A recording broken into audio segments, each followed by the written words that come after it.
ఓం గం గణాధిపతయే నమః. హాయ్ అండి, అందరికీ నమస్కారం. మనం ఈరోజు ఈ వీడియోలో అక్టోబర్ 3 నుంచి నవరాత్రులు ప్రారంభం అవుతున్నాయి. ఈ నవరాత్రుల్లో మనం చేయకూడని పనులేంటో మనం ఇప్పుడు ఈ వీడియోలో తెలుసుకుందాము. ఈ వీడియో కనుక మీకు నచ్చినట్లయితే లైక్ చేయండి, షేర్ చేయండి, సబ్స్క్రైబ్ చేసుకోండి. ఈ వీడియో లాస్ట్ వరకు స్కిప్ చేయకుండా చూడండి. ఇలా చేయడం వల్ల ఈ వీడియో మరికొంతమందికి రీచ్ అవుతుంది. Please subscribe me, support me. Thank you for watching. Dasara మహోత్సవాలు మరో 5 రోజుల్లో ప్రారంభం కానున్నాయి. ఇక దేశవ్యాప్తంగా నవరాత్రులు 9 రోజులు చాలామంది ఉపవాసాలు చేస్తూ ఉంటారు. అమ్మవారికి చాలా ఇష్టమైన పండుగ కావటంతో నవరాత్రి 9 రోజులు ఎంతో నిష్టతో ఉంటారు అమ్మవారి భక్తులు. అలాగే 9 రోజులు వేడుకలను అమ్మవారి భక్తులు అంగరంగ వైభవంగా నిర్వహిస్తూ ఉంటారు. చాలామంది భక్తులు నిష్టగా ఉపవాసం చేయాలనుకుంటారు. ఈ సమయంలో తెలియకుండానే కొన్ని చేయకూడని పనులు చేస్తుంటారు. తర్వాత తాము చేసిన తప్పులు తెలుసుకొని బాధపడుతూ ఉంటారు. అసలు నవరాత్రుల సమయంలో ఎలాంటి పనులు చేయాలో, ఎలాంటి పనులు చేయకూడదో మనం ఇప్పుడు తెలుసుకుందాము. దుర్గాదేవిని పూజించే వారికి ఎంతో పవిత్రమైన హిందూ పండగే ఈ నవరాత్రి.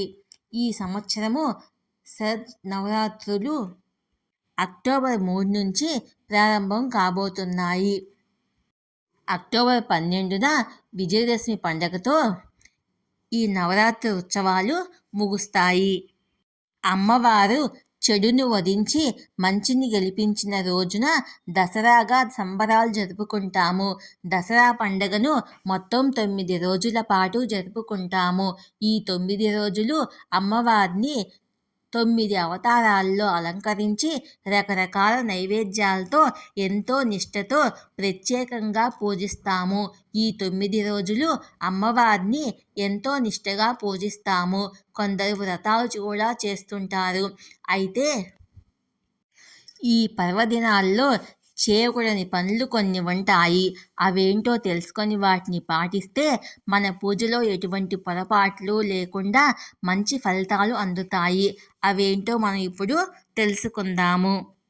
ముందుగా ఏవైతే నవరాత్రుల సమయంలో అసలు చేయకూడని పనులేంటో మనం ఇప్పుడు తెలుసుకుందాము. ఈ నవరాత్రులు 9 రోజులు కూడా మాంసాహారాన్ని అస్సలు తినరాదు.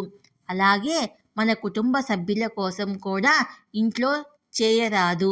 ముఖ్యంగా వ్రతం ఆచరించేవారు వంటల్లో ఉల్లిపాయ, వెల్లుల్లిపాయ వాడరాదు. నవరాత్రుల సందర్భంగా ఇంట్లో అఖండ దీపం వెలిగిస్తే ఇక 9వ రోజు పూజ పూర్తయ్యే వరకు ఆ ఇంటికి తాళం పెట్టరాదు. అనగా ఆ ఇంట్లో ఎవరూ లేకుండా ఇంటిని వదిలి వెళ్ళరాదు. ఈ 9 రోజుల్లో జుట్టు కత్తిరించరాదు. అమ్మవారి కోసం తయారు చేసే నైవేద్యాలలో పంచదారను వాడరాదు. అందుకు బదులుగా బెల్లాన్ని వాడాలి.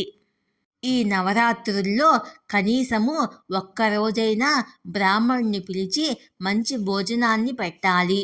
ఈ నవరాత్రుల్లో 9 రోజులు కూడా సూర్యోదయానికి ముందే లేచి ఇంటిని శుభ్రపరచుకోవాలి. అలాగే పూజ కూడా ముందే చేసినా కూడా మంచిదే.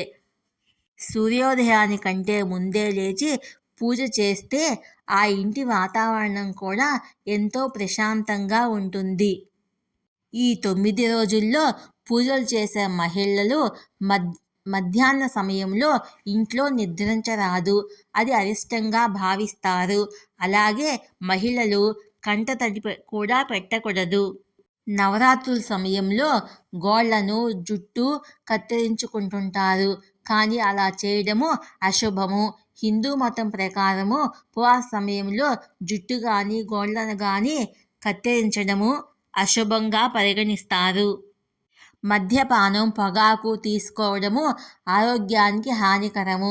ఈ నవరాత్రులు 9 రోజుల్లో ఈ మద్యపానం కానీ పొగాకును కానీ తీసుకోవడం పూర్తిగా మానివేయాలి. నవరాత్రుల సమయంలో ఆహారాన్ని వృధా చేయరాదు. నవరాత్రులు ప్రార్థన, భక్తి, పవిత్రత కాలము. ఈ సమయంలో అసహ్యకరమైన లేదా ప్రతికూల మాటలు ఉపయోగించడాన్ని పూర్తిగా మానివేయాలి. నవరాత్రులు ఆధ్యాత్మిక అభివృద్ధికి, నైతిక చింతనకు ముఖ్య సమయము కావున అపవిత్రకరమైన, హానికరమైన ప్రవర్తన మీ మనసులో కూడా రాకూడదు. అబద్ధాలు చెప్పడము, మోసం చేయడము వంటి చర్యలకు దూరంగా ఉండాలి. నవరాత్రులు 9 రోజుల్లో దుర్గాదేవి 9 రూపాలను పూజిస్తారు. స్త్రీ శక్తి, ధైర్యాన్ని సూచించే పండుగ. ఈ సమయంలో బెదిరింపులు, ఎవరిని అగౌరవపరచకుండా ఉండటము చాలా ముఖ్యము. నవరాత్రుల సమయంలో ఆహారము, పరిసర స్వచ్ఛత మాత్రమే కాదు, మనసు కూడా స్వచ్ఛంగా ఉండాలి. ఈ సమయంలో ఇతరుల గురించి ప్రతికూల విషయాలు మాట్లాడడం, ఆలోచించడము మానుకోవాలి. ఎల్లప్పుడూ దైవాన్నే స్మరిస్తూ ఉండాలి. నవరాత్రి సమయంలో ధ్యానం ఆచారాలను ప్రోత్సహిస్తుంది. ఈ ఆచారాలను విస్మరించడము లేదా వాటి ప్రాముఖ్యత పట్ల ఉదాసీనంగా ఉండటము అగౌరవంగా భావించబడుతుంది. ఈ నవరాత్రుల సమయంలో దాన ధర్మాలు చేయడము ఎంతో మంచిది. నిజమైన తోలు జంతువుల చర్మంతో తయారు చేయబడింది. అటువంటి పరిస్థితుల్లో నవరాత్రి సమయంలో మీరు తోలు వస్తువులను ఉపయోగించకుండా జాగ్రత్త వహించండి. ఇది అపవిత్రమైంది మరియు దాని ఉపయోగం ఇంట్లో ప్రతికూలతను తీసుకురావచ్చు.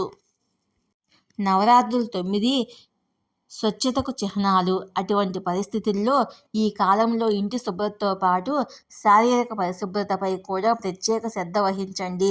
ప్రతిరోజు ఉదయాన్నే స్నానం చేసి శుభ్రమైన బట్టలు ధరించి అమ్మవారిని పూజించి ధ్యానించడం ఎంతో మంచిది.